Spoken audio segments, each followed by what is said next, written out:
Good evening and welcome to the October 27, 2025 work session of the Mayor and City Council. Tonight we have one discussion topic, which is the federal government restructuring and an update on the regional and local impact. Before we get to that, we have one announcement I'd like to have Councilmember McNulty read for us. Thank you, Mr. Mayor. Good evening, everybody. Gaithersburg residents will cast their ballots for mayor and 2 council members on Tuesday, November 4th, 2025. The city is conducting a hybrid election for 2025. Mail-in ballot applications and ballots are available. Applications may be picked up from City Hall or completed electronically on the city's website. While applications will be accepted at City Hall until 5 p.m. on Election Day, no mail-in ballots will be mailed to voters after Wednesday, October 29th, 2025. Ballots must be picked up at City Hall Monday through Friday between 9 a.m. and 5 p.m. One vote center will be located at the Activity Center at Boer Park, 506 South Frederick Avenue, for in-person voting. In addition, there will be 7 drop boxes located throughout the city. An early voting session was held on Sunday, October 26, 2025, from 10 a.m. to 5 p.m. There is no registration deadline as the city is offering same-day voter registration for the 2025 election. To confirm your registration, please contact the Montgomery County Board of Elections at 240-777-VOTE, V-O-T-E. For complete election information, please visit www.gaithersburgmd.gov/elections. Thank you, Jim. All right, let's go on to our discussion topic. And to lead us, we have Sharon Disk, our Economic Development Manager, and Clark Mercer, Executive Director of the Metropolitan Washington Council of Governments. I had to look that up because I just think of COG, but welcome. And we have someone else who I didn't get your name. Yes, my name is Kayla Joyner. I'm the Government Relations Associate, so I work along with Clark at COG. Excellent. Welcome to all of you. Thank you. Thank you. And as we've discussed before, the challenge of federal downsizing is really a regional issue that mandates a regional solution. And that's exactly why we have Clark and Kayla here with us tonight, because COG is an established regional organization that deals with the hardcore issues associated with business attraction, retention, quality of life, transportation matters, things like that. And earlier this year, Clark has organized 2 meetings of economic development directors from across the region to discuss the issue. That was my entree into inviting him here tonight to provide an update on what COG's been up to so far. Clark has a presentation. We also have links to a video website that's been established to address workforce issues. And then I have a brief PowerPoint that provides updates on statistics related to the workforce in Gaithersburg, just to tie things together about the impact we've seen so far. So with that, I'll hand it off to Clark to start with his presentation. Okay, thank you, Sharon. And Sharon's been great to work with, so appreciate being out here in the new government center. It's beautiful. So, Thank you. Yeah, absolutely. A little bit, we passed out a member benefits document and year-end report for COG, and a good question asked kind of what is COG and what exactly do we do? So that helps break down the different areas that we work on. We'll concentrate on kind of what's happened at the federal level tonight, but COG was established in 1957 here in the region, and we were the first COG in the country to be established. And it was the outgrowth of a number of elected leaders realizing that the issues that they were dealing with weren't unique to their particular jurisdiction, that they were truly regional and weren't going to be solved in a vacuum.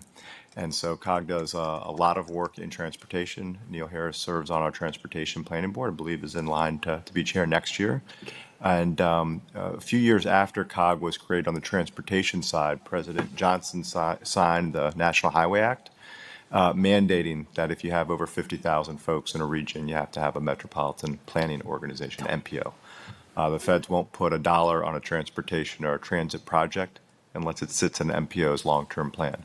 They don't want to give Gaithersburg money for a road project that Montgomery County's not going to pick up and complete, or Arlington, Alexander, you get what I'm saying. So that's like, when I talk to folks about COG, that is our one big stick, I guess, is that if you have a transportation project in this region has to go through our long-term plan. So last week was a pretty notable plan that Virginia had put on the table to extend the managed lanes through the rest of the Beltway and over the Wilson Bridge. And COG is kind of like Switzerland in those discussions. We do the analysis for that and are there to provide answers to any questions, doing a lot of research around those projects. Ultimately, that project was not included in our Transportation Planning Board's iteration of its long-term plan.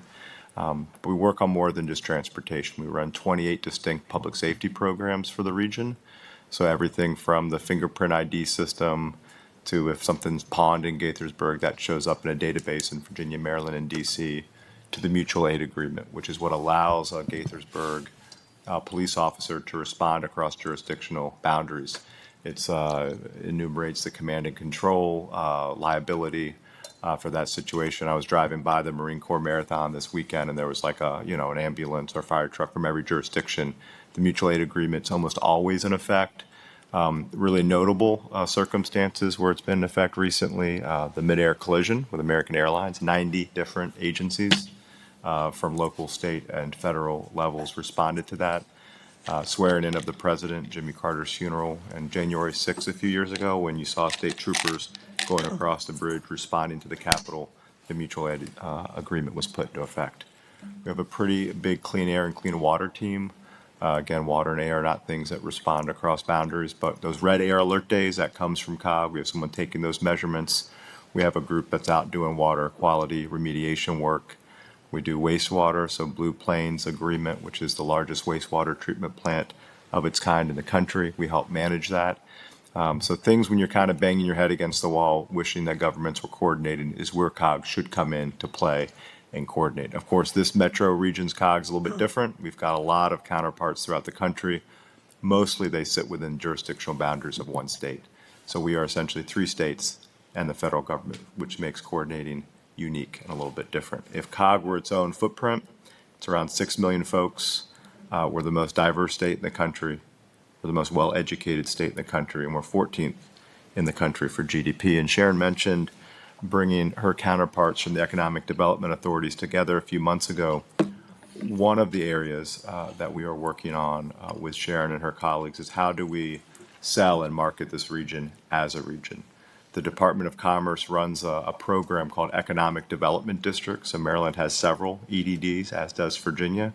85% of the country sits in an EDD. And when you look at the map of the country, it's notable that Los Angeles, they're like their own country. Wyoming doesn't really want to do much with the federal government, so they don't participate in the EDD program, and it's the National Capital Region. And being part of an economic development district, one, it helps you get economic development dollars from Department of Commerce at the local level, 3 to 4 times more likely to get a grant from Department of Commerce if you sit in one. But it really articulates what are your strengths, what are your weaknesses, what are your opportunities, what are your threats, and how do you sell a region. So we were talking about that before what's happened at the federal level, that it's putting us at a competitive disadvantage. And you can think why it's been difficult for the region to come together and form such a pact, because it's very much a zero-sum game at the state level. Maryland's marketing Maryland, Virginia's marketing Virginia, DC's marketing DC. But again, if you look at this map, Gaithersburg has a lot more in common with, say, Alexandria than it might with other parts of the state of Maryland. So how do we think about selling this region? And that's what we've been talking with Sharon and her colleagues about. So getting to the issue at hand with what's going on at the federal government, and we said beforehand that I'd come with solutions, but level setting might be the better explanation. I think I have been surprised since the start of the year with just level setting with folks, the number of federal employees that call this region home. And depending on what data set you pull from, you get a different number of how many federal employees live in Maryland or live in Virginia. There's a Congressional Research Service report that a lot of people, when they Google, will pull up, and it articulates a very low number because it talks about the number of federal employees that federal jobs that are located in Maryland are located in Virginia. So you'll hear there's 140,000 federal workers that live in Virginia. That's actually drastically low. There's 190,000 federal jobs that are physically located in Virginia. There's 330,000 federal employees that live in Virginia. There's 302,000 federal employees that live in Maryland. and there's between 60 and 70,000 federal employees that live in the District of Columbia. Now you have probably the same number, if not more, federal contractors. And when you add those two up for Maryland, it's over 25% of the state workforce that's directly tied to the federal government. You look at, and again, you think jobs that are located in Maryland versus, workers and where they move in and out throughout the region. A lot of folks obviously work a job that's physically headquartered in the district or Virginia. This chart here just shows how relatively stable federal employment has been going back to Bush 1. It's moved up and down, but not by a lot. It's stayed relatively stable. So with the administration now, this is not like, two things can be true, I always say, and you can support what's happening at the federal level with downsizing and RIFs and cuts. But the local level here for the region, it's having an effect on the economy. And suburban Maryland is certainly not immune from what's happening with its footprint with USAID, with NIH, with life sciences. And those are just some headlines there. And the three groups that we kind of think about are the folks that took the fork in the road, which that first fork was September 30th. All the benefits were exhausted. So you would think that you might start seeing those folks show up on unemployment rolls. Bureau of Labor Statistics is who we'd go to find that out. That data is through the end of August, and BLS is furloughed right now. So BLS, that data, we don't really have sharp data on who took the fork in the road. There's an estimate that's maybe 200,000 folks that were affected. And out of the 2.3 million federal employees, there's 700,000 in DC, Virginia, and Maryland. So it's going to have a disproportionate effect here on the region. We're now kind of hear the word, and we heard it talked about earlier, RIFs, reduction in force, which is a more formal way to eliminate functions from the federal government. And once you eliminate the function, the jobs can follow. And there's been some RIFs being discussed. And one of the hard things to get our arms around is every time a RIF occurs or downsizing occurs, there's lawsuits and people go back to work and then they're paused. And you have to fully exhaust all of your benefits before you can apply for unemployment. And you apply for unemployment based on where you work, not based on where you live. So a USAID worker who lives in Gaithersburg will apply for unemployment in DC. So it really necessitates the three states working together to share that data. The last group of employees is jobs that are relocated out of this region entirely. So USDA, a couple months ago now, moved 5,000 jobs out of the region in offices of 500 that were shared between DC, Maryland, and Virginia. And I mention the RIFs and the relocations because all agencies were required to submit those plans to the White House. So the White House has those plans from every agency. And, the Post ran an article a couple months ago on Florida and Ohio and Texas really competing to get NASA to completely move to one of their respective states. And when you ask folks about diversifying away from the federal government, one of the industries you'll hear is aerospace, right? Private aerospace. That's going to be a lot harder if NASA completely moves out of the region. So that's, I think I'm saying information that everyone knows, but when we kind of think of the three groups, folks that took the fork in the road, folks that are RIF eligible, and then whether the agencies stay in this region in their entirety. I already talked about kind of underestimating the number of jobs. I don't think that happens as much when you listen at the state level. In Maryland, with Governor Moore tends to use the census numbers, which is the kind of the most accurate data that we have of how many folks work a full-time federal job, so non-uniformed, non-seasonal job. And this is a breakdown, like I was talking about earlier, just the number of residents who are full-time federal employees, and its a corresponding percentage of the workforce. We have this on our site broken down by locality. So for Gaithersburg, we also have it broken down by average salary.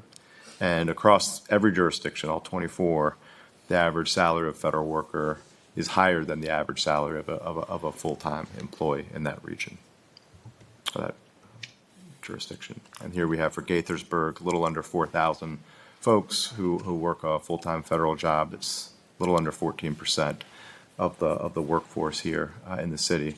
And that does not include contractors, which is probably an equivalent number and gets closer to a quarter of the workforce. Those are some estimates of how many folks have been subject to the three different areas that we talked about, with a breakdown of by agency there. So, I'll talk about three ways that the region's kind of coming together. And one, it's coming together around being responsive to people, being responsive to infrastructure, and being responsive to data. We have put out for a long time the Regional Economic Monitoring Service through COG. We put out a lot of reports, a lot of data. If you're not signed up, we send out morning news clips every morning about what's kind of happening in the region. They're digestible. It's not too long, but it's a good sampling of what's happening. We came together probably in February and recognized that the way folks were talking about this data was a little bit different, the different data sources folks were pulling. So University of Maryland, UDC, Brookings, Urban Institute, Schar School at George Mason, Weldon Cooper down at UVA, had a lot of folks come together and agreed that we need to get in the same sheet of music in terms of how we talk about what's happening and what data sets we pull from. And with that, partnering with Brookings, we released the DMV Monitor, or Brookings did a few weeks ago. And I encourage you to look at the DMV Monitor. It uses a lot of the raw data that COG has. Brookings does a good job of describing what's happening with that data. They look at everything from housing starts, inflation, key swabs at the offices, home sales, postal service data for folks' change of address. They go into how much venture capital flows coming into the region. One of the numbers that jumped out in their most recent report, that homes, 64% up year over year of homes for sale in the region. Another piece of statistic that's not here on this chart that was pretty interesting when we talk about getting folks back to work. Internships are down 30% across the region. So a lot of times if folks are looking to move from a career in federal service or mid-career, you're looking for an apprenticeship or an internship. So those are not great numbers to see. But Brookings, they look at the airports are up in terms of number of folks flying. BWI had a record year. Dulles had a record year. So it's not all bad news. They look at tourism, which is a mixed bag with tourism. Certainly now with the Smithsonian's closed, not great during the shutdown. But the DMV Monitor does a good job of explaining what I'm trying to tonight in a way that's much more digestible. Had this slide up here just to point out that this is the kind of real life implications of what's going on. We've seen a pretty sharp rise in food insecurity across the region. And the numbers are interesting. And they break it down, the National Capital Area Food Bank on food insecurity. But one of the numbers that really stuck with me was that once you control for handicapped individuals and elderly, of the food insecure population, 70% are working at least one full-time job. And so as we think through SNAP benefits running out at the federal level, this is something that we're, if you haven't had Capital Area Food Bank come out and present, they do this all over the region. They have a very strong presentation that I would encourage you to take a look at. All right, let's see here. So talent capital. I said I would talk about the region coming together around three areas I talked about, coming together around data.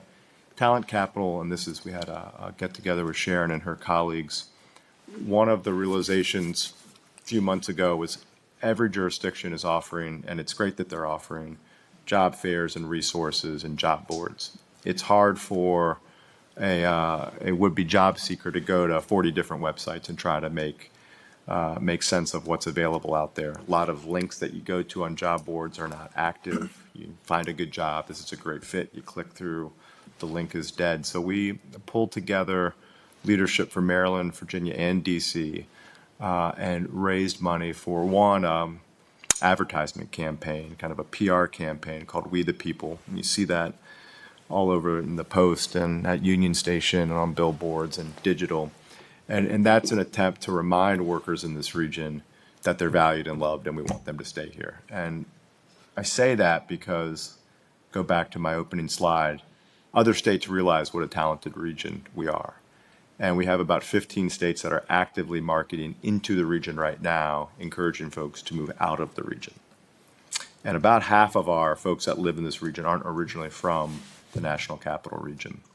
Post came out with a poll about a month or two ago that about 20% of the households are actively having the conversation about whether they stay in the region or they move. So you think the Houston Galvestons, Research Triangles, Atlanta's realize this, and getting back to our conversation about how we operate or don't sometimes as a region, we need to sell the region and market to our region. So those ads are up. They direct folks to talentcapital.ai. And the firm that we've worked with, Build Within, is the same firm that Governor Moore uses to match Marylanders up with opportunities for their service year. They're a workforce company. They've got grants from Department of Labor for apprenticeships and internships, so they know this business pretty well. And it's a site that pulls in all of the information from the region, from Gaithersburg to Arlington to Loudoun County. If there's a job fair coming up, if there's a resource at Montgomery College or Northern Virginia Community College, and it's got a job board that's truly regional. A lot of these job boards are just Northern Virginia or just Maryland. And we launched it a couple of weeks ago. We've had almost 50,000 unique visitors and 12,000 individuals that are regularly engaged on the site. It uses iterative AI, and this is like I'll be getting out of my lane here and then back into my lane really quickly because, but you submit your resume, it absorbs the information on your resume and matches you with jobs that are available in the region. So it's not just a static job board, and Celeste is the AI agent that folks talk to. If there's a particular program in Gaithersburg that's available to you because you're a resident of Gaithersburg that would not be available to you if you were in the District of Columbia, Virginia, it gives you those kind of tailored advice back. And if you say, hey, I'm a project manager, a lot of project managers coming out of the federal government, for example, it will direct you to project management PMP certifications in the region. And we're working with George Washington University, UDC, Northern Community College, Montgomery College to get free or discounted trainings in those types of certifications that we know are in high demand fields. Let me show you a quick video. You showed me how to do this earlier. I'll probably mess it up. Show you a little bit more about Talent Capital AI.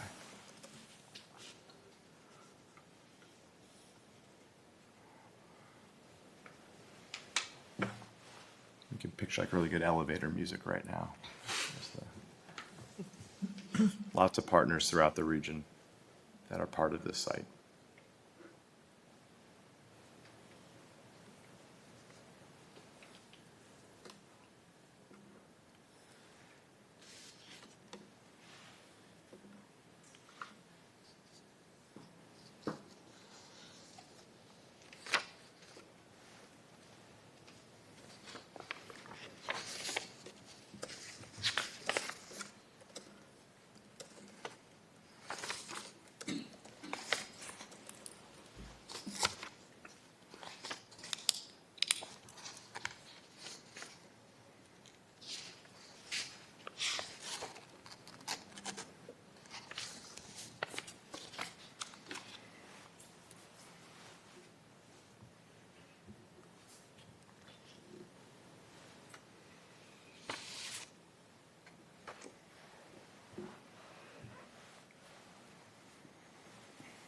It gives you a little bit of flavor there. I encourage you to direct folks to the site. If you don't have, if there's not the, if you're searching for a Gaithersburg job that you know should be in there, that's the kind of thing that would be really good to know. The top cities that are using the site, Gaithersburg is included.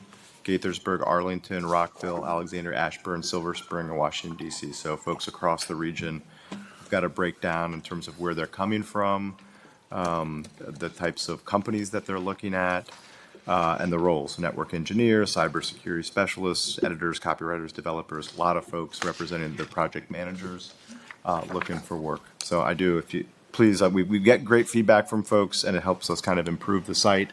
We had the Secretary of Labor from Maryland at the kickoff for this, and there's a phase 1, a phase 2, and phase 3 envision for Talent Capital that includes a lot of job coaching. There's some free job coaching as part of this, but entrepreneurship dollars, working with folks to try to get a commitment across the region on internships and paid apprenticeships.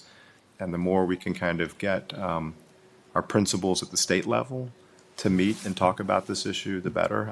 I say this and because I'm hopeful that we'll get back to this, but The current governors of Maryland, Virginia, and the mayor of the district have never sat down and met. And that used to be a very regular thing. 3 or 4 times a year, they would meet and talk about things like Metro or the federal government or Homeland Security. And I would just put a marker down that it makes your job and our jobs that much harder to respond to something like this if the principals aren't recognizing that it's an issue and responding together. The last bit I will touch on, just because it's a treat to be out here before the Commanders game, and you're like, hustle up so we can get this done by kickoff. I get you. Is the region has been coming together on infrastructure, and for the last 18 months, there's been a group meeting, subset of the COG board and the WMATA board, looking at transit and looking at transit needs across the region. So that includes Metro, but it also includes 10 other bus companies that service the region. It includes VRE and MARC, passenger rail, and trying to one, look at what's a sustainable funding model for transit in this region writ large, and then 2, what are some ways we can better coordinate and drive efficiencies with a number of folks providing transit services. So on the efficiencies and coordination side, I could bore you with this, but there's been lots of reports for the last 30 years on how our various bus companies can be more efficient. And when we say more efficient, everything from naming bus stations the same number on the back end so that you can go to one website and see when buses are arriving and leaving and connecting with Metro, to procuring buses together or procuring services together that all bus companies use, and that can drive tax dollars down and be more efficient. On the funding side, in particular, Metro has a capital issue that they're facing in a couple of years where they will just be paying off debt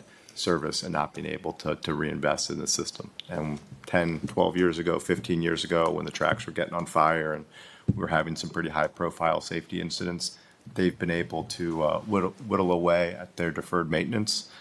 And so we'll have a meeting on Wednesday and come up with some recommendations on what that funding number looks like for transit and what those recommendations are for better coordination. And happy to go into any more detail if you'd like on DMV moves. But that'll be kind of closely coordinated, obviously at the state level, and not to keep going on about this issue, but it's interesting the way Metro is funded across DC, Maryland, and Virginia is different.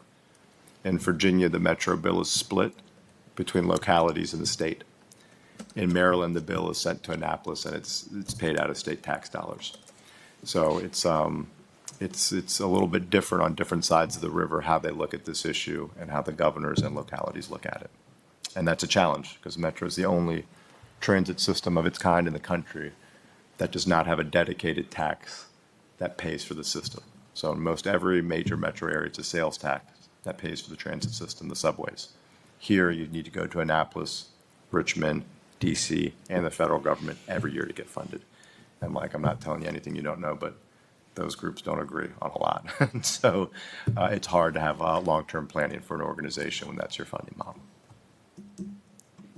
So that just kind of recites the people, infrastructure, and data. We didn't solve what's happening at the federal level, but hopefully that gives a little bit more clarity in terms of the landscape and what's going on. And then I have information on what's happening locally, and I think that shows up here. So what we're looking at is this rollout. I said it's like raising a teenager. It's the train wreck in slow motion. You know what's going to happen, but we're not there yet. So first, where are we in the timeline identified by OMB and OPM months back? And this is something I'd shared earlier about the official timeline. We're now to the point of we've passed October 1, where we were expecting major layoffs, but instead we got a shutdown. So call that whatever kind of layoff you want to, but so we have not seen the actual shrinking that we were expecting, but that could just simply be a delay. For now, we're dealing with the impact of the shutdown.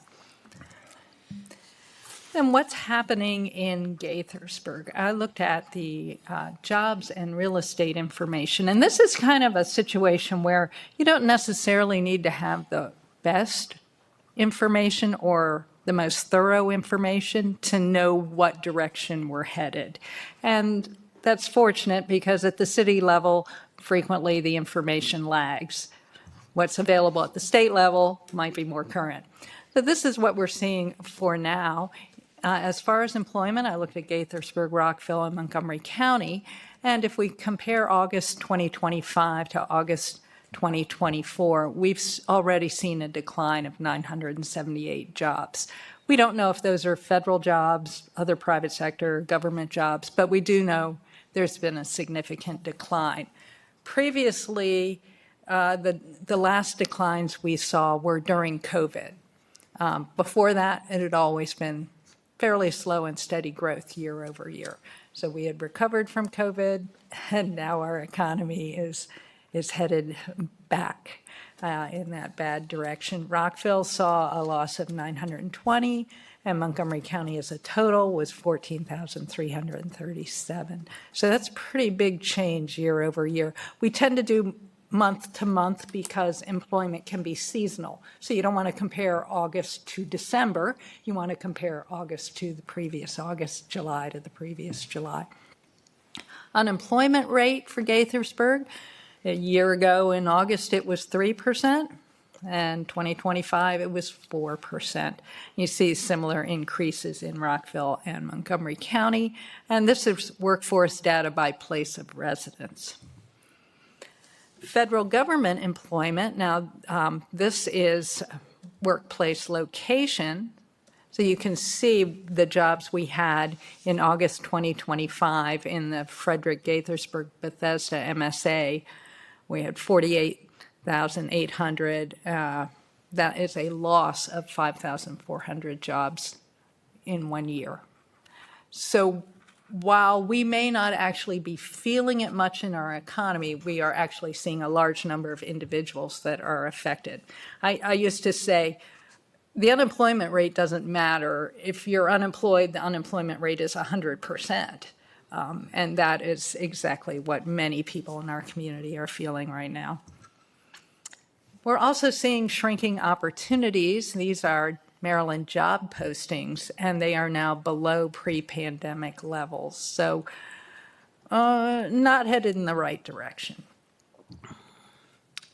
The impact on our housing market, the shortage of housing across the area has basically insulated the values in the housing market near term. We always had high demand and low supply. Everyone knows our housing crisis. So while we are seeing people that are unemployed, we are still seeing fairly good activity when it comes to housing sales. Demand for for-sale housing remains strong. There are some signs of weakness, and the rental apartment market can react faster to economic headwinds. So we can see something happen faster when we look at apartments versus for sale. So housing on the for sale, what we saw was an increase in the days on market. So it's taking longer to sell, but demand was still pretty high. So that's indicating some weakness there. And we actually saw an increase year over year for August. But again, like I said, we're fairly insulated because we have had such high demand and such low supply. On rental apartments, renters can react much sooner to changes. And so that's what we've seen. The vacancy rate shot up and has stayed higher through 2025. And market rents actually declined. So there is a much faster response to what's happening there. Impact upon Gaithersburg commercial properties. So multi-year leases mean that tenants can't react immediately to the need for less space. If you're a restaurant, if you're a store, and your business is dropping off, you've signed a multi-year lease. If you close, you still have to pay your rent. And typically those leases can be 3 years, 5 years, 7 years. So small businesses especially cannot respond as far as changing their real estate requirement. The federal government does not lease significant space in the city, so we aren't seeing that kind of threat to our commercial market, but we're seeing slower leasing activity in general, and that means vacancy will eventually increase unless there is some dramatic change in demand. So here's what the vacancy rate looked like. And 2025 is not as bad as 2023. But like I said, multi-year leases mean these businesses cannot vacate space. So I would expect that it will be a very slow change when we look at commercial vacancies.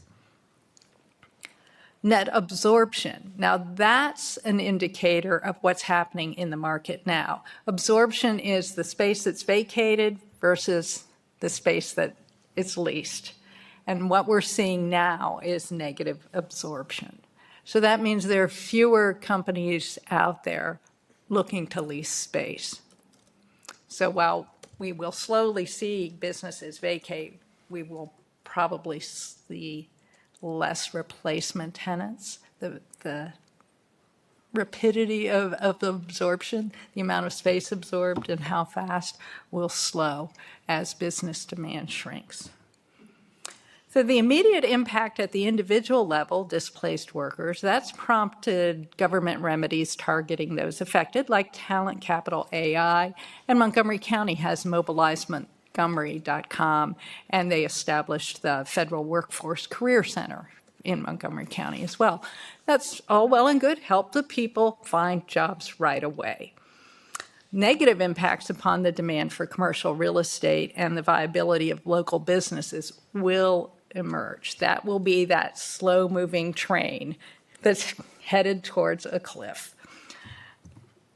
And what's it mean? Economic impact explained without the numbers. And I apologize, my extent of artistic ability is limited to copy-paste. So what we have here. I love PowerPoints. So we have a loss of federal wages and consumer spending. We have the rising unemployment on the left-hand side. That leads to increased services for individuals, such as job placement, unemployment benefits, social assistance programs. Those are expenses typically absorbed by state and local government. So we have this shrinking, shorter arrow on the federal side, the longer amount is necessary on the local and state. We've reduced consumer spending. People have smaller paychecks. That's shrinking demand for goods and services, and that will affect especially retail, restaurant, non-essential professional services. Those will be the first types of businesses to be hurt because that's discretionary spending. Now, here's my proudest moment here. It's often thought when you look at economic development, a community wants to attract an employer who is going to create a product and sell it elsewhere, nationally, internationally, such as AstraZeneca. That's bringing, when they sell, that cash comes to our community. That's money, the jobs, the procurement, all that is outside money that comes to us versus local goods and services, which is kind of a spin. You buy your dinner locally, but the money is spent locally. It's not bringing money from outside. If you think of the federal government as our major employer, obviously, what we actually had was a major employer who wasn't necessarily selling a service, but it was collecting revenue from the entire nation and funneling it basically through the capital. And that was essentially our major employer, this big funnel, all those paychecks coming from the support of the entire country. So when we see that diminish, either through relocations to other cities, lost jobs, downsizing, that sort of thing, that is spending that just simply is not being funneled to us anymore. So we don't have a lot of opportunities to replace that. We can work as a region to find more of these grand employers who are going to sell elsewhere or who grow locally and go on to be exporters of goods and services. But really, when you think of all you pay in taxes at the federal level, everyone paid in taxes at the federal level, funneling through the federal government and its impact here, that's a pretty big hurdle. So that's the difference between the federal employment and then the local goods and services. You know, what you're stimulating a little bit here, meanwhile, the funnel has just shrunk. So growth of industries that attract spending from beyond our boundaries are imperative. So you picture that federal funnel, and then you picture it gone. Life sciences, information technology, professional and technical services are examples of where Gaithersburg has an edge. Businesses that recirculate the local spending provide necessary services and enhance the quality of life for residents. However, without the money from the outside sources, the local economy, spending at restaurants, retailers, local service providers shrinks. So if we don't have that big bucket of money, then all the little spending is no longer active. And with that, that's the end of that. So we've got our guests here to answer questions, hear comments, ask for more solutions. Thank you. Thank you all for the presentation. I do have a couple questions. My first one is actually for you, Sharon, which is on the slide showing the average rent decrease, I should say. What was the source? Do you remember what the source was on that? CoStar. CoStar, okay. Yeah. All right. So, Clark and Kayla, thank you for being with us. Clark, first I want to express our full support for your initiative to bring together the economic development professionals in the region and put their heads together and figure out where to go from here. And I guess my first question to you, and Talent Capital AI came out of that, right? That, which looks like a great thing. Are there some ideas that for direction for this region, not even specific to Gaithersburg, but for how to turn this around? What are our best minds thinking about the direction from here? You know, a couple things. One, I mean, talking about the graph, that was a great graph that you came up with, which is good. The funnel. One is to stop the funneling of dollars away from this region, right? And so, I mean, I do think there is a question mark in terms of what will happen at the federal level, and will these cuts keep happening at the pace that they happened at the beginning of the administration? And I think that's an open question. I think you're seeing some agencies rehiring folks that they've let go. You're seeing the relocation to other areas does not actually save money. There's a strong case to be made that New York's finance capital, you know, Silicon Valley's tech capital, and that having folks co-located in a region to produce a product makes a lot of sense. So I mean, that's one. I'm not one of these folks that thinks, you know, pivot away from the federal government and kind of reinvent yourself. I will say, you know, I'll be at COG for 3 years this January. The previous 8, I was the governor's chief of staff in Virginia. And we always talk about diversifying away from the federal government defense spending. The reality is about half the economy is pinned directly to it. And Amazon came to HQ2 for different reasons. One of the biggest reasons is it was sitting right next to DC. So I think that's still an important piece to sell. When you look at Governor Moore, Governor Youngkin, and Mayor Bowser's kind of growth strategies, and you look at that Venn diagram of what's in common, they all have quantum computing, they all have AI, they all have cyber, they all have big data. And that presents an opportunity. It also presents like a real challenge because all of those rely heavily on data centers. And that is like, I think, the challenge for the country right now. There's a Harvard study that came out that looks at the first half of this year and the GDP growth in the country, like 1.7%, somewhere near there. 94% of that growth can be directly tied to the data center industry. And data centers account for 4% of the GDP. So like, I would say that's the biggest opportunity and threat to this region. Because, you know, we have members every day calling or talking to us about the data center industry and asking talking about energy usage and the grid and PJM and whether we can handle the load, talking about water, but also saying, hey, can you connect me with one of the Loudoun County members because I'd like to talk about, how to attract a data center, right? So I mean, like asking all three of those things at the same time. The other, it's the AstraZenecas of the world that suburban Maryland has. Like, how do you make sure the folks that are here, that are currently here? I mean, it's one thing to attract companies, but how do you keep the folks that are here happy and making sure that they stay here? And I think that is, I know there's an opening for Sharon's counterpart at the county level at Montgomery County with the EDA, and like that would be the number one thing is how do we keep the big anchor tenants that currently call this region home here and happy? Thank you for that. This question is for anyone who wants to take it. Hopefully all three of you have an idea.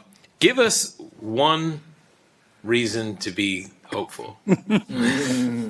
Please give us one reason to be hopeful. What should we pin our hopes on? I hate to say pin your hopes on uncertainty, but, we can imagine the worst case.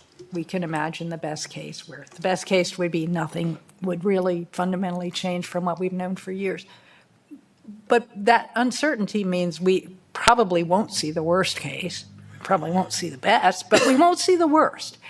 And I also think that we have to remember that just because we might see things like a smaller local economy, a smaller population, it does not mean that the quality of life has to shrink. And it doesn't mean that we don't work as a community and come together better from this because we face something all together. So I think that we have to look at, yes, we will look different, but that doesn't mean we look worse. I haven't seen the region come together like it has in the past few months during, my time in my previous role here. I mean, that site on Talent Capital that looks at the partners, there's 80 or 90 partners across the region that came together to jointly, we had the Secretary of Labor from Maryland, the Mayor of DC, the Deputy Secretary of Labor from Virginia, all the delegates and senators from Virginia and Maryland at that announcement. And that's the first time in my short tenure at COG to be able to get those folks together. So they realize we need to work together. And we talk about kind of phase two. Workforce. I'm hopeful that we're going to be able to unlock a lot of better coordination to sell this region and make it better for folks that call this place home. But if you're trying to get the number one job that's available in the state of Virginia right now is registered nurse. Montgomery College has a hospital co-located on its campus. Only community college that has that in the country, but no reciprocity for in-state tuition. Northern Virginia Community College has some of the best cyber and tech degrees you can get at a community college in the country. But if you're a Gaithersburg resident working in Tyson's Corner, no reciprocity. We've got the college presidents sitting down talking about that. And we're lining up skills and jobs. I'll pick on Virginia, of a kid in Alexandria with a kid in Big Stone Gap, 14 hours away, but we're not aligning skills and jobs of a kid in Gaithersburg and a kid in Alexandria. So what we're going through is forcing people to have these conversations. And I've seen, that announcement for Talent Capital was at JP Morgan. And we're starting to see some national foundations show more interest in this region. Typically, this isn't a region that attracts a lot of foundation dollars. They have an outpost. They've got an address for an office to be near the Hill, but they're not investing a lot in the region. So, and I don't think it will be as bad as some of the numbers suggest. Some of it, Secretary Hegseth said he wants to cut the Pentagon 8% a year every year for 5 years. I don't think they're going to cut the Pentagon over 40%. So, it's one of those things where we do have to kind of ride this out, but also to the extent that we can diversify a bit away from the federal government, that's going to be helpful. Is there any, that's a great answer. Is there any, okay, Kayla, if you wanted to add anything, I don't want to interrupt you, but I don't want to put you on the spot. Yeah, just going off of Clark's point, I was just going to say that we live in the greatest region in the country. And so what makes us hopeful is that no matter if you live in Prince William County or Charles County, we all have a lot of experts in different fields in this region. And if we do come together, rather than kind of wanting to pivot off of each other and market one county against another, then we really can help each other. And we've seen each other come together throughout this year with what is happening, especially now with the federal shutdown. So I don't know what's going to happen tomorrow or next week, but if we come together and play with our strengths, then I believe that a lot can come from this than what we even think. So that's Thank you. Okay, I'm going to ask one more question. I'm sorry, guys. You're going to get your chance. So, is there? You mentioned something in Talent Capital AI presentation that it does help.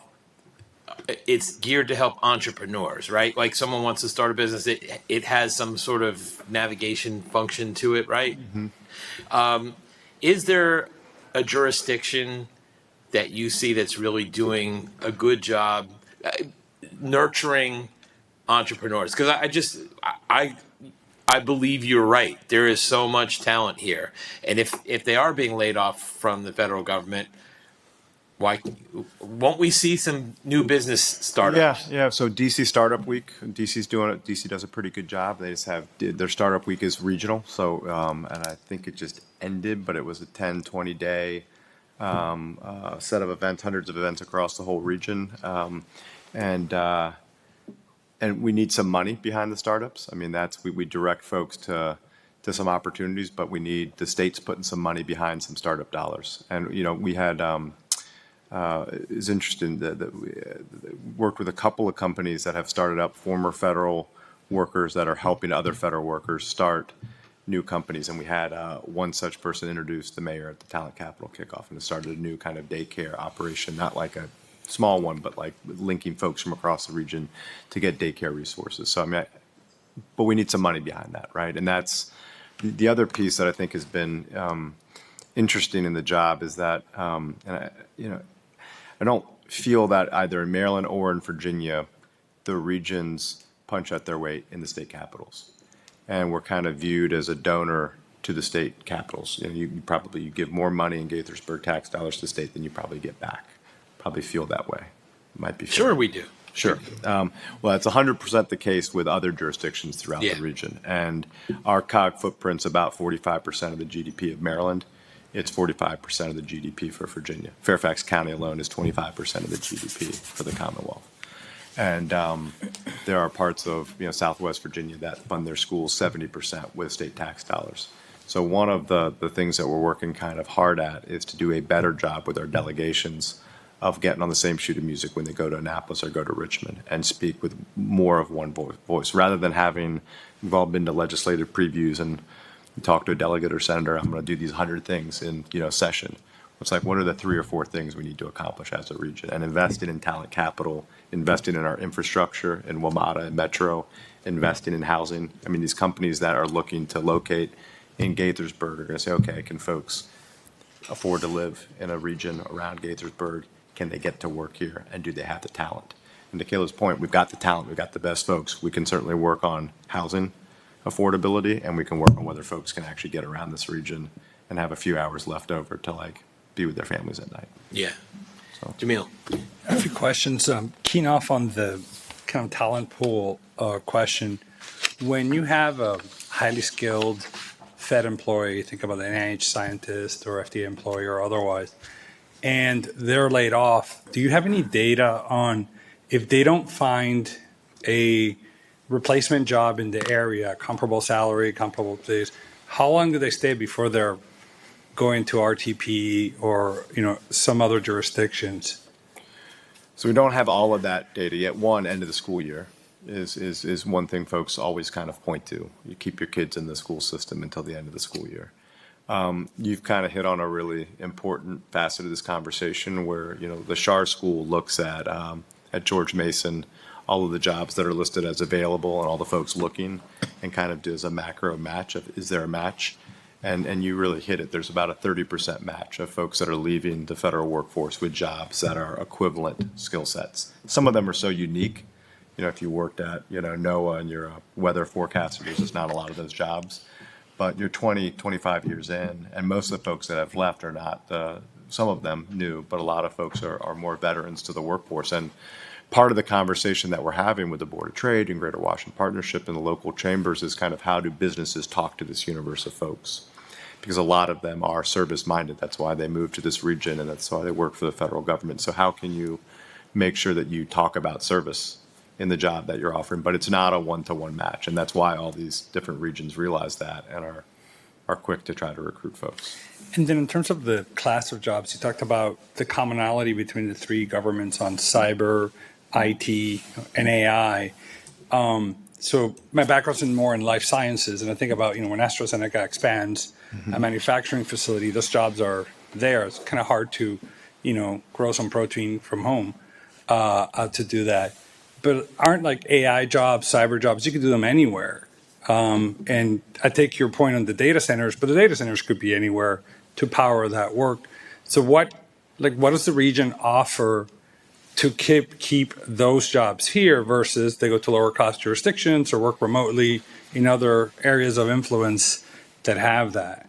Well, in the data centers, they like latency. They like being close to each other. So that is important. And a lot of the three-letter agencies like that they're to be around here, right? And so I would say there's an argument to be made about data centers. Now, data centers don't have a lot of jobs associated with them, right? So and there's other issues that we talked about with water and electrical usage. But I think the tax regulatory schemes in Maryland and Virginia are different. Loudoun County, 40% of Loudoun County's budget is funded through taxes on data centers, which is a fairly phenomenal statistic, right? Amazing. With very little public service demand from them because they don't need police, school, right? Right. Yeah. And a lot of them sit on the Silver Line, which there's article every day about kind of the promise of housing and development along the Silver Line happening.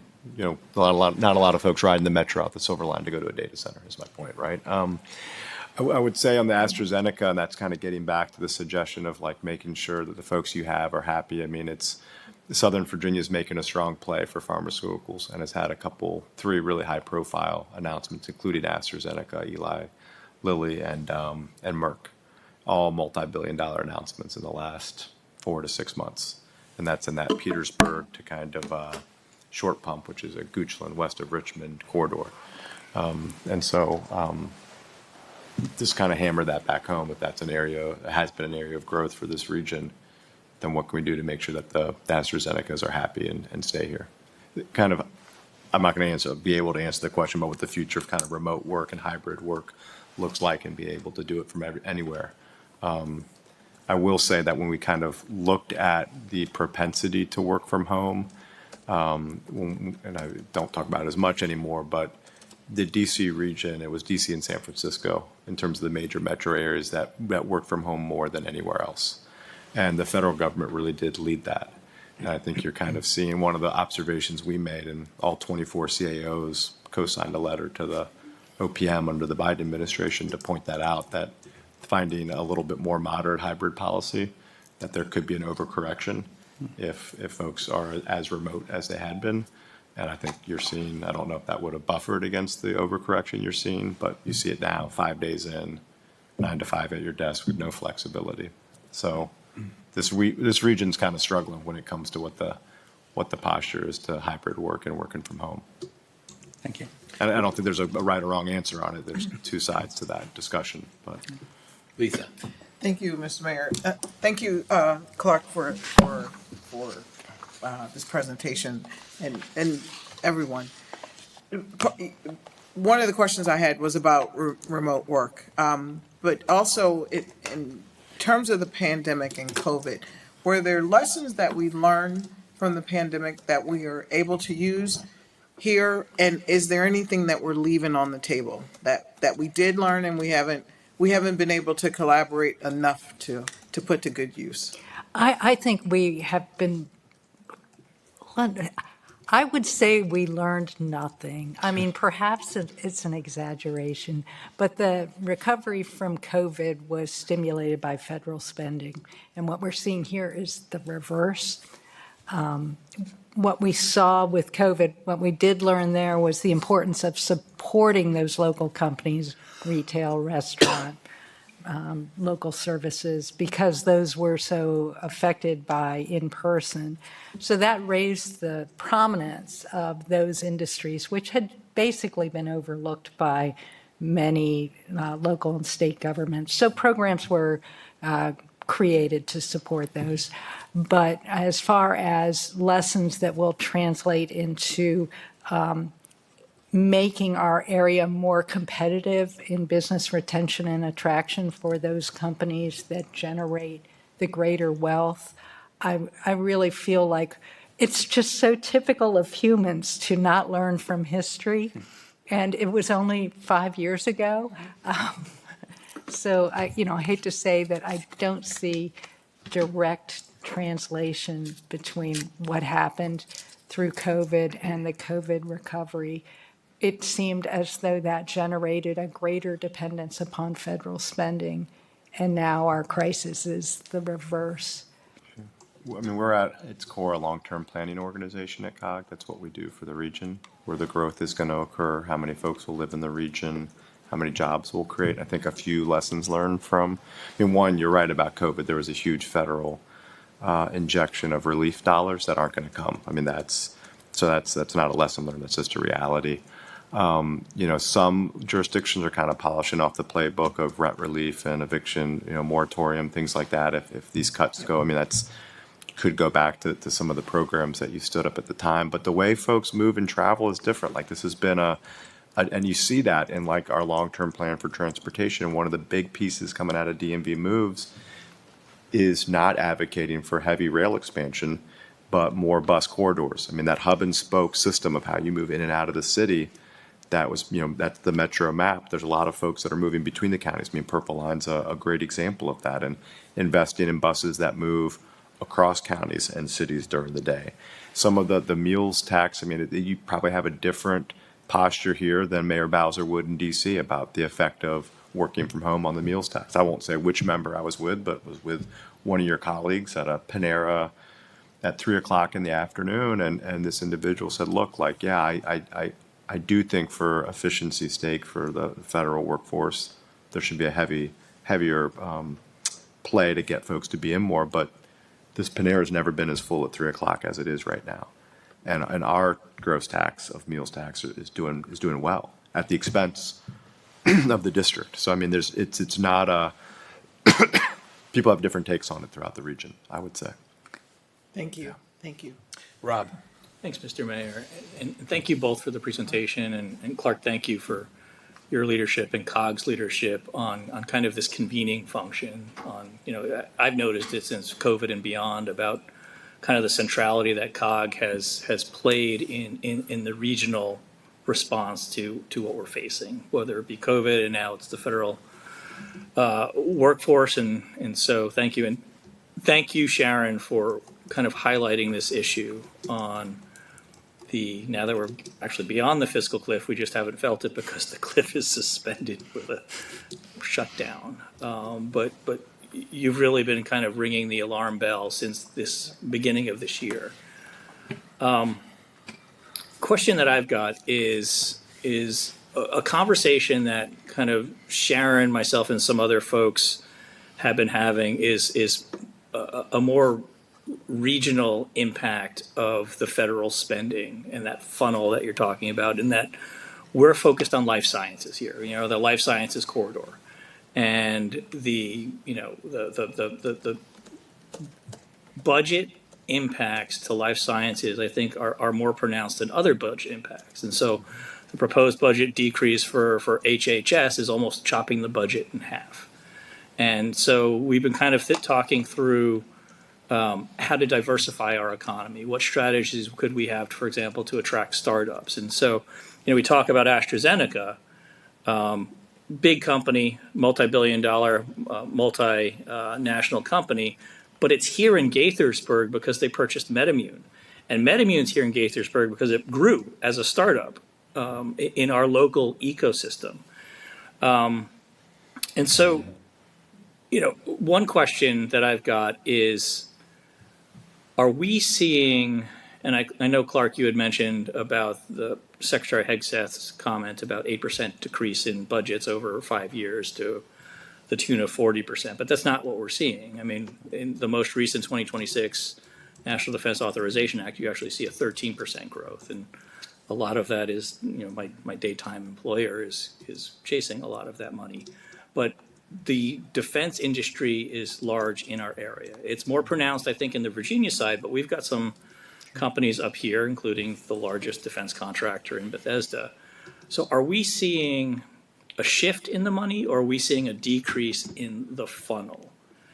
And how do we react to that? And the second question I've got is, a little while back, we had talked about how as a regional strategy, we can attract companies. And really this, I think, conversation was around QE2 or our headquarters 2 coming in, and how we're not really fighting amongst each other, but stuff comes into the region and then we partner to get it in the region, and then we kind of work in that respect. And so I'm wondering, do we have an initiative to kind of attract businesses still, or are we in a react mode to the downsizing of the federal workforce and the outflow of dollars and trying to figure out how to stem those dollars? 2 questions, sorry. Long. I do think that that we are not currently working as a region to attract and retain. We have to look at making fundamental changes to infrastructure. We have to focus on available real estate. If you want to accommodate growing companies and you want their employees to go to a building, a location or something, they're not remote, that has to happen in a physical space. And so for parts of the region, there are no green fields. Everything will be a redevelopment opportunity in Arlington and much of Montgomery County. We have very limited real estate opportunities. We also have infrastructure that cannot support types of manufacturing or electrical demand, that sort of thing. The costs are very high. And there's the disparity across the jurisdictions when it comes to utilities. I don't even want to get into how goofy that can be. So until we start working to make the region a more attractive solution for growing companies, we can't just simply market. We have to be the product they want. And our first economic development group that Clark convened, the theme was never let a good crisis go to waste or something like that, because this is an opportunity for us to start looking at the hard questions that everyone's been avoiding, because you make government decisions in a political environment, a local political environment. People will be for this, people will be against that. So that essentially is what is necessary to make the region respond proactively. What we're seeing right now is reactive to the laying off of individuals. And that is a reasonable response given the current time. That does not grow us out of the crisis. I think it's a both and to one of your questions. I mean, every administration brings a new set of priorities, and with that, industries that they're going to invest in are winners and losers in the market, right? And that's kind of one of the neat things about living in this region is that happens from one administration to the other. What's unique here is that a large part of the first year has been about just cutting the base of the federal government, right? And not pivoting to we're going to invest in AI or invest in defense, but we're really going to focus on the federal workforce as an entity that we want to talk about, and we want to. It makes it hard to sell this region to a young person thinking about stability. I'm going to move to DC region and work in this space. Is there stability? I think there'd be an open question, right? As to, I was talking with one of our graduate school students the other week who's in environmental science, and she said, I came from Florida to work for the EPA, but I think it might be safer for me to go back to Florida to work in environmental science. Like, that's not something I would have thought to hear a couple years ago, that I'd move back to Florida because that's a more pro-environmental science state, right? But I think your point is well taken. There's some consulting firms that are winners and some of the big firms that aren't doing as well now, and that happens. That's kind of cyclical. One of the things we have chatted about is kind of, can you recall kind of a mission trip where this region has gone out and sold this region? So I mean, like the Paris Air Show that happens every year, 7 of the 10 largest defense firms are in this region. And when the governors go, they go to visit those folks just to thank them for being in Virginia or thank them for being in Maryland. What do you need, right? And one of the things that I've recommended through this work and working with the Board of Trade and the Greater Washington Partnership is we should have our own delegation from this region go on a trade trip to sell this region. But if it's got if in Maryland, if that's going to be Governor Moore's job to sell, is he selling this region or is he selling the entire state? And in Virginia, is Governor Youngkin selling Northern Virginia or is he selling the entire state? So who's selling this region? And who's marketing this region? I think that's, I was at the gym a few months ago and there was a Visit MoCo ad, Visit DC ad, and Visit Alexandria ad all in the same segment. But some of our competitors, like the Research Triangle, like Atlanta, like Houston, they sell their entire region. Get someone interested in coming in, and then everyone fights to land them. But we got to get folks interested in coming here first. And you see, I mean, it's when times are hard, you see people competing, and you move things within the region. So FBI headquarters, HUD headquarters, Monumental Sports' not move from DC to Alexandria. That meant the zero-sum game approach to economic development, that would help a certain jurisdiction. But the question is, does that help the region writ large if you're just moving the same company within the region? So if you think of us as a region and our jurisdiction has limited real estate, limited utilities, blah, blah, blah, within the region, there are pockets of opportunity. If we were all working together, we would be marketing together for the best opportunity for aerospace over here, for, defense over here, because it would have all the characteristics. But we don't do it that way right now. It's very individualized. Yeah, I mean, I think I read something that our county executive is in China right now, and I'd love to know what he's marketing. And we don't even have a economic development corporation that has leadership right now. So seems like something COG could take a leadership action on in convening the region. Yeah. And they have been. Oh, Yeah. You want to say something, Neil? Sure, I think it's my turn. So the question I have is this. I think it was stated earlier by you, Clark, that other parts of the country, other regions are looking at basically poaching people from us who are becoming available because we have a highly educated workforce. Question I have is on flipping the script. We have a highly educated workforce. Maybe we can, I think you've already talked about marketing the fact that we have that to attract companies to come here. What is the specific skill set? I know we have a lot of people with a lot of education. Are there specific areas of expertise that would be attractive to certain sectors of the economy that would entice them potentially to relocate here? That's a good question for Sharon as well, kind of what companies are looking for when they are looking to locate. I mean, I would get back to housing cost is a big driver. Mm-hmm. Whether or not folks can move around the region is a big driver. On the workforce bit, I mean, it's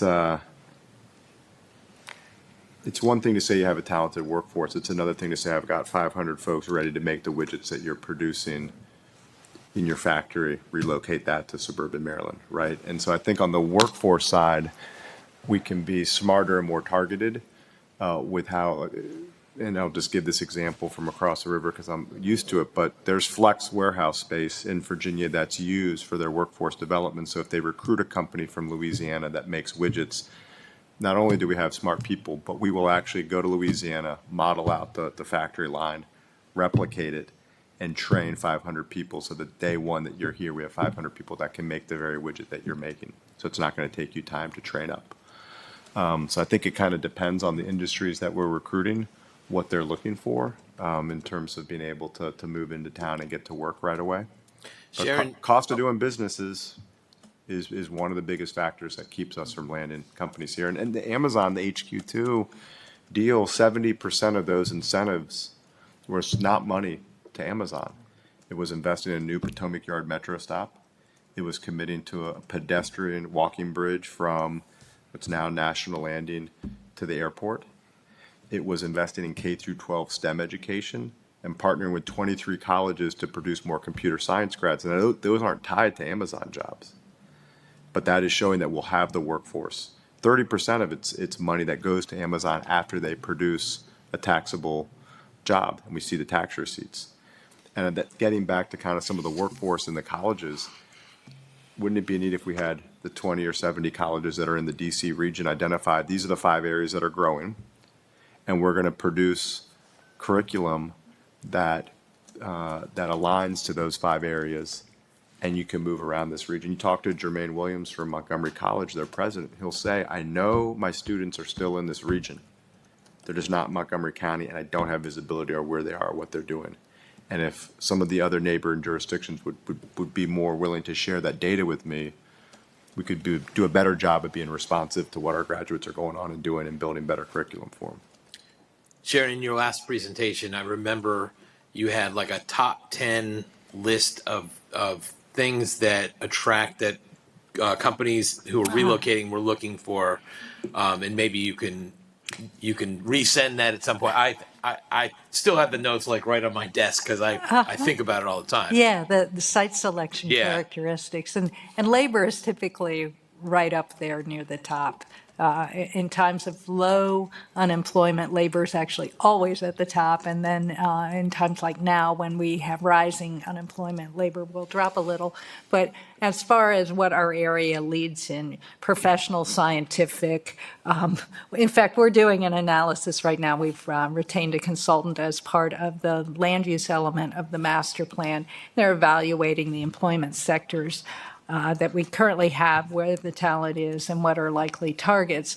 And it's what you would expect, the technically educated workforce, and apparently a lot of lawyers and accountants. For example, life sciences, while we look at the shrinking right now of life sciences demand, we actually have a much higher concentration of the talents associated with life sciences than most of the country. So those are examples of industries where our labor is a match. But okay, what other industries will be growing that require that kind of research? Well, you look at the energy markets and anything that is technically a challenge to evolution is going to be something that our workforce is great at. But the problem is we don't know how that will be funded. For example, the federal government was funding much of the research and development in life sciences that was happening in the area. There's still going to be a demand for life sciences advances. Is that going to be from private sources? Is it going to be focused on what has the biggest profit opportunity versus smaller research, whatever?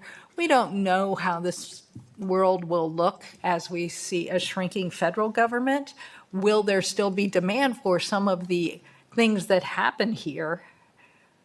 They just won't be funded by the feds.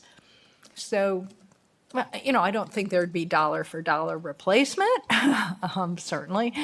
That wouldn't happen. But it doesn't mean that we won't see continued growth in some of the same sectors that we've been watching. But we also see an evolving economy where energy is becoming a major issue. So that's one example. We've seen with the X-Energy attraction, we're looking at more than 700 jobs when that project is complete. So we'll see what happens. Well, Congress and the Pentagon aren't going anywhere, and anything that has a heavily regulatory nexus to it, so you think about artificial intelligence, you think about quantum computing, you think about energy, healthcare, defense. I mean, that's regardless of the administration that's in office, this should be the exciting place to move in the country if you want to work on AI. It shouldn't be Silicon Valley. You need the tech folks to develop AI, but the nexus with the regulatory, autonomous vehicles, I mean, there's all of these things. The regulatory framework is so huge, and the policy that you need to support it is this should be the areas. I mean, being excited to work in this space, you don't have to be a public sector employee to work for the common good in this. And that's how we've sold this region, whether you work for the public, private, or nonprofit sectors. And I think it's important to remember, too, that in this area, many households have 2 professional wage earners, which isn't the case everywhere. So while someone may lose a federal job, their partner may actually have a private sector job. So there is an anchor to the area. and there is an opportunity with remote work for the household to remain. So we'll see lots of combinations. Individuals will be making choices, and we won't be able to plot exactly what will happen. I hate to say we have to be quickly reactive, but we have to recognize the patterns that we see and encourage what's positive to keep the region from a lengthy, slow decline. Jim? Were you done, Oh, Neil? were you done? Yeah. Okay. Jim, go ahead. Thank you, Mr. Mayor. Obviously, a really important conversation. I appreciate all of the information.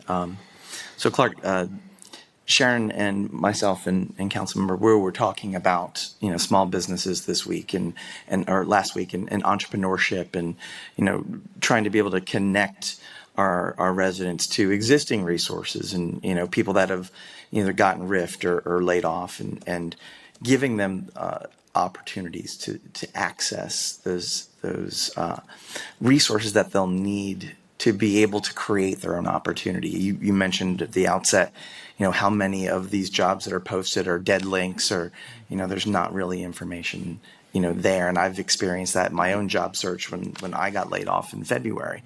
I see the same job posted months and months and months, and like, haven't I applied for this 3 different times?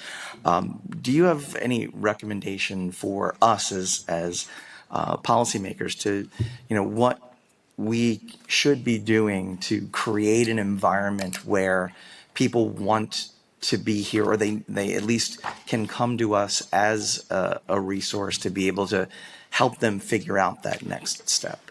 Well, I think the Montgomery County Workforce Center that opened is one piece of the solution, but I'd be talking to the delegates and senators as they go into session about what's going to be in the budget coming up for entrepreneurship in suburban Maryland. That would be my number one recommendation. I mean, we had to raise for all the money that we had for talent capital was raised from the public and private sector to do what we've done. And the phase 2, I've told the folks in Richmond, Annapolis, and in DC that if we're serious about this, we need to put money behind it. And there's smart folks that work on workforce and labor here in Gaithersburg, but also at the state level that can help make sure the money's used responsibly and it's tailored, it's all the above board, but there needs to be some state money behind folks starting their own companies. You mentioned that JP Morgan was involved in the launch. Do you get a sense that these private capital entities are willing to kind of put their skin in the game and really support these startup efforts, obviously in a relatively harsh climate? Yeah, JP Morgan does do a lot in the workforce development space, and I think they're interested in putting some money behind talent capital for entrepreneurship, and we're working with the Greater Washington Partnership. That's one of their members. I think the private sector in this region right now, it's a tough needle to thread in terms of publicly what you hear a lot of CEOs. If I asked, what are the CEOs speaking up about what's happening at the federal level in this region? I think you might be challenged to come up with a list of them, right? Because a lot of them are worried about their own bottom lines and their own accounts that they have. I do think it was not a tough sell to go to a lot of these companies and ask to put money behind workforce development. We need to get some money behind more internships. I mean, that 30% of the internships have decreased. I mean, that's like in our phase 2, it's entrepreneurship dollars for startups and paid internships and apprenticeships. And that's an area where I do see the private sector very willing to put skin in the game, more so than, advocating, on the publicly about what's happening at the federal level and if they like it or don't like it. And then finally, from a diversification standpoint, you said obviously there are certain things with the government that are going to be here.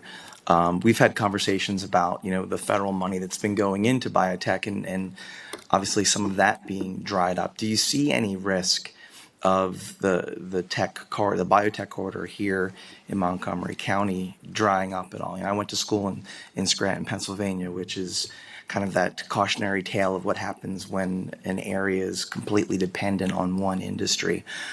So you have that risk of that, but you also have that brain drain of people, there's students going to school and not coming back to a region. Mm-hmm. Do you see any risk in there? Are there things you mentioned, curriculum development as a possibility?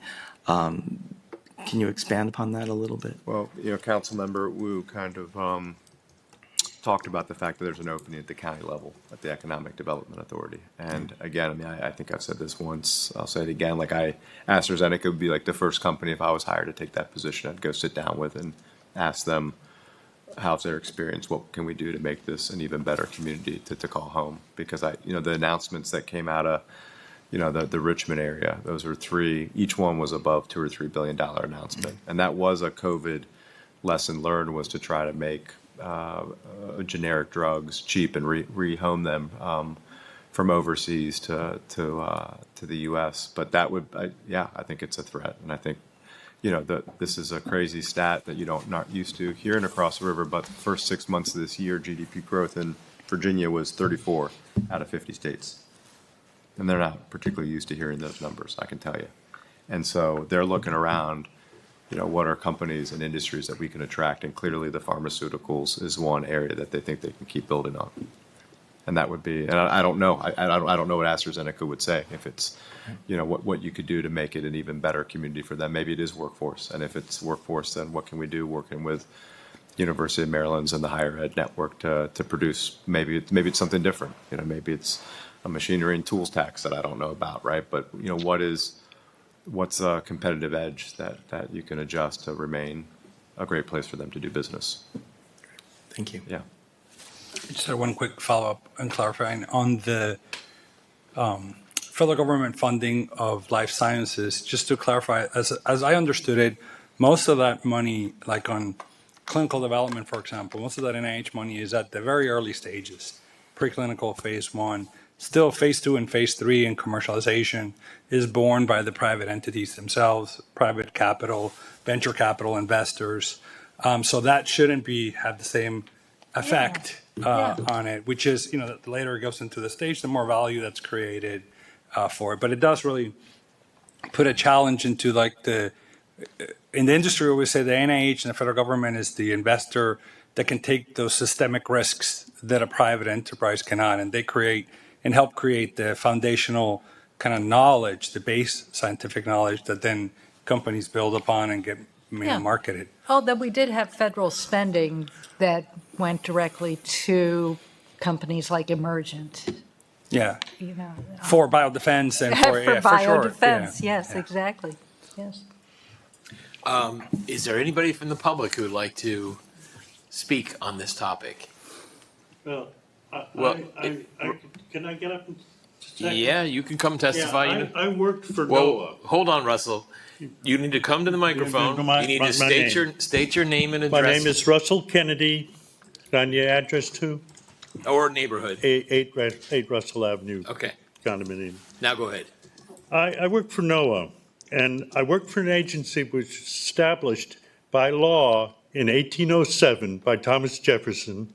It changed its names over the years, but when I was working for it, we were the only people allowed to create that data. We had companies who used it and tried to go off in their own directions, but by law, all shipping had to use nautical charts that were made by NOAA. In other words, there are some agencies around there by law are the producers of something. I wondered what happened to this. Is this getting lost in the middle of all of this? The Weather Service produces the weather. It's not the people on TV who do the weather. It's the Weather Service. The nautical charts were done by people like me. And we developed a system with foreign governments that they used for nautical charts electronically, a big GIS that's known as S57. IHO, International Hydrographic Office, S57. I'm sure that's still the only way it's allowed to be used. And we gave up the government, we gave them information free to companies. They tried to develop things, but they never succeeded, most of them, in developing their own systems. They developed hardware, and that's about it, to use it. But what I'm wondering is, how much of that stuff that's in there and agencies by law that were established as the sole producers of data and stuff is still there? And how much of that affects what you're saying, what you're doing around here. I mean, all of these people using government data, you need to attract people to do that, actually.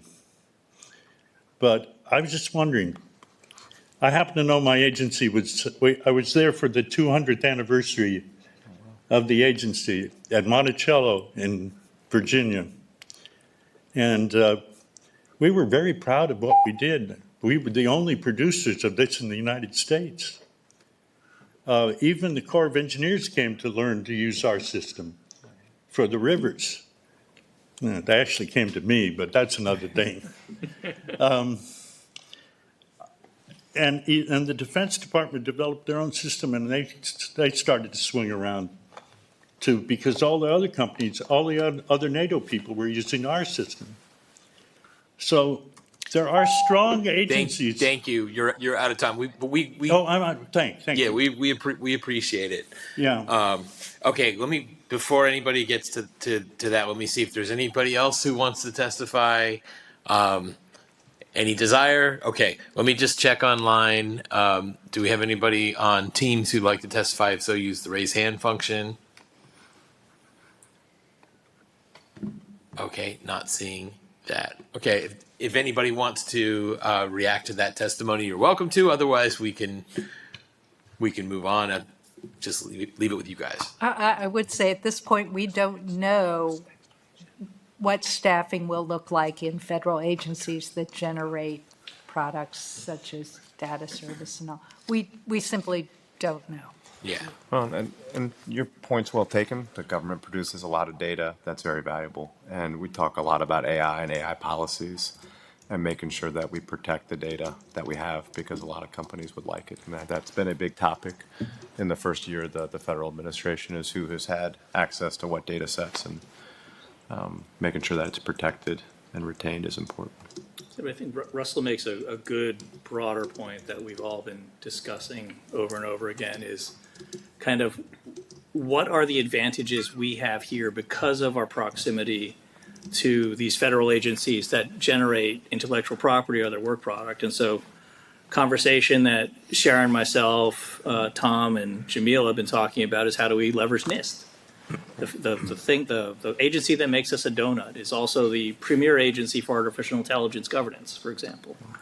How do we leverage that? Same way that our biotech industry has grown up around FDA and HHS and the various agencies under HHS. That is still an advantage for us to attempt to leverage until all of the agencies move out of the area. Just a comment. Just a comment. I mean, I could ask questions, but. All right. Well, we thank you all for the presentation. We'll see. We're going to get through this together. I think that's the bottom line. We're going to figure out a way to get through this together. Appreciate your support at COG and all you're doing to bring the region together and keep us focused on the bigger picture than we tend to look at when we're in our little provincial jurisdictions. Thanks for having us. Yeah, we're glad to have you. Okay, so the next meeting of mayor and council, we have a couple of weeks off because of election, and so the next meeting of mayor and council, which is a special meeting, will be on Monday, November 17th.